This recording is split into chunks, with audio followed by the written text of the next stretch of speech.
Hey, I'm Joel. I'm a Democrat, and I don't know that I'm going to post this, but I needed to think through something out loud, so I'm going to make a video of it, and I don't know, you might end up seeing it.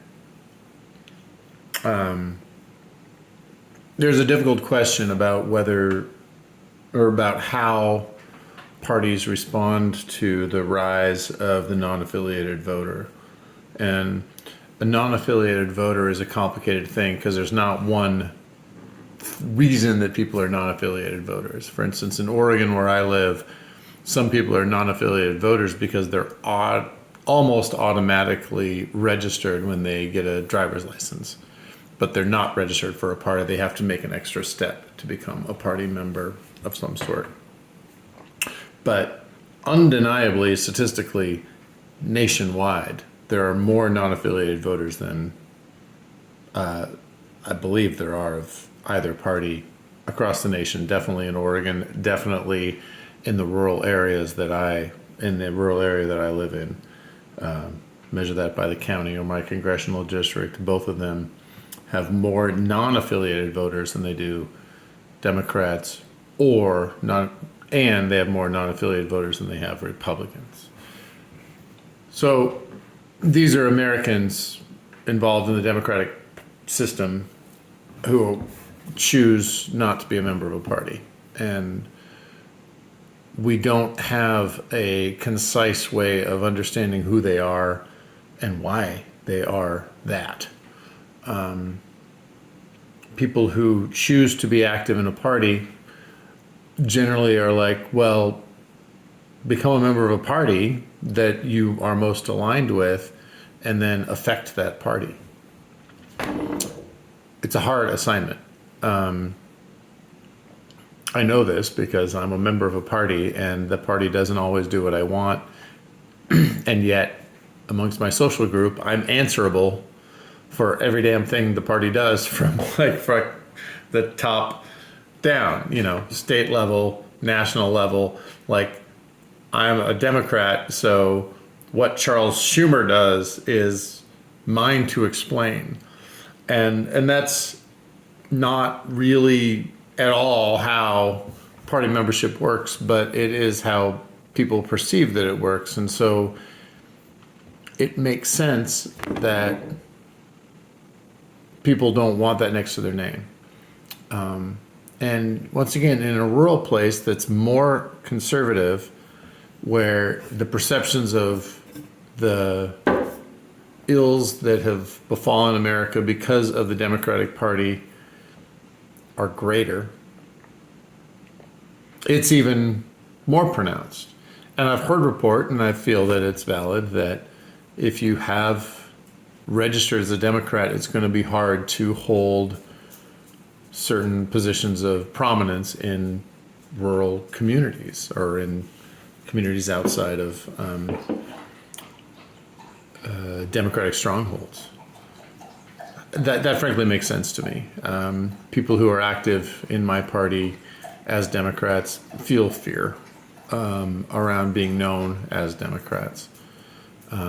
We have difficulty finding places to hold meetings or even social gatherings where we can feel comfortable and where the owner of the area of the establishment can feel comfortable having us. So I certainly understand that party affiliation is not wholly desirable. That's just a reality. I don't think it's a good reality. I think it's a reality that I would like to change, but it's the current reality.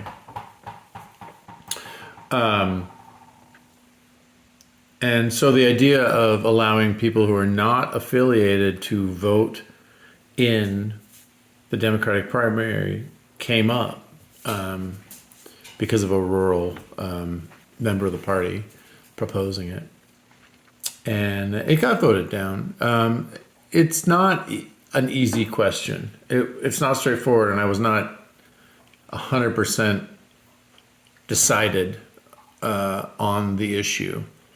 I looked at it a lot, and I read the report that the establishment people put together arguing against it, and there's a lot of reasons to support either side.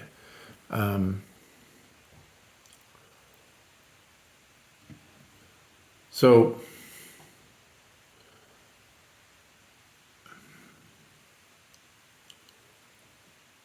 part of why I was like really leaning slightly towards it was you got to trust the voter. Like, this is a democracy. Like, we got to not manipulate, inform instead of manipulate. Manipulate is not the right word. Inform, though. We need to inform people and have trust in what our Constitution expects of us, which is that voters will do the best they can if they know the situation. But it was voted down. The idea was voted down by the party. And once again, there's a lot of good reasons for it to be voted down. So what the party is going to do instead is advocate for non-affiliated voters who are aligned with democratic values to become Democrats and vote in our primary. Once again, the non-affiliated voter is a broad spectrum.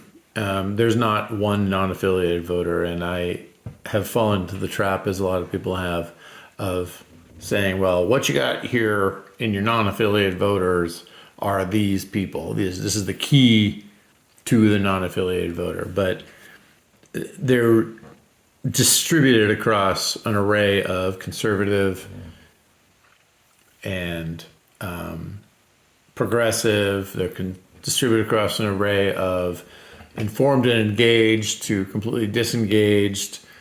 They're, across an array of complicated to single issue. Like, there's not one thing that makes somebody a non-affiliated voter.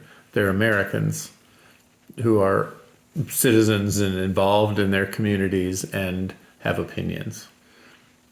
They're voters.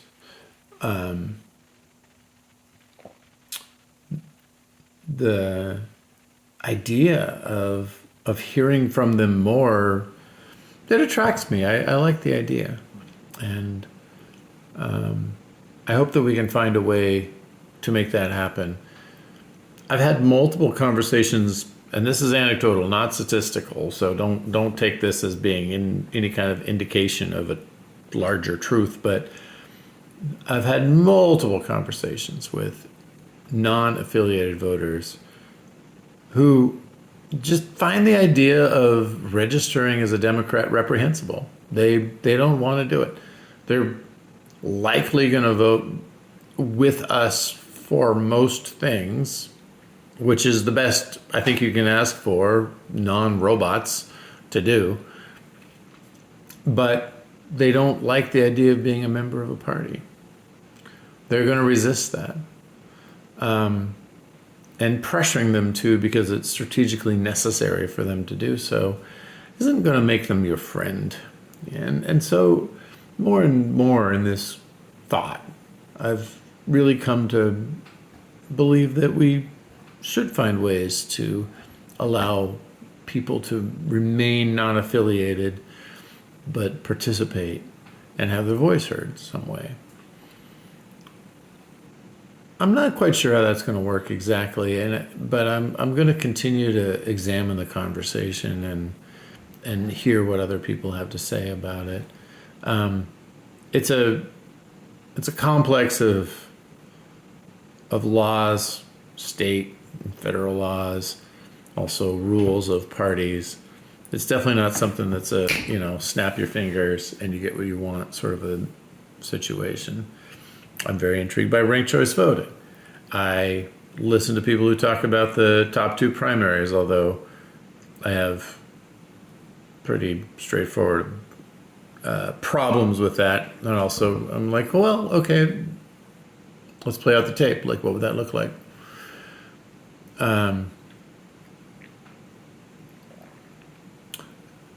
it's going to be an interesting time going forward when we are functioning in an electoral world where these people are avoiding our statistical analysis of who they are and what they are, but they're participating in the vote.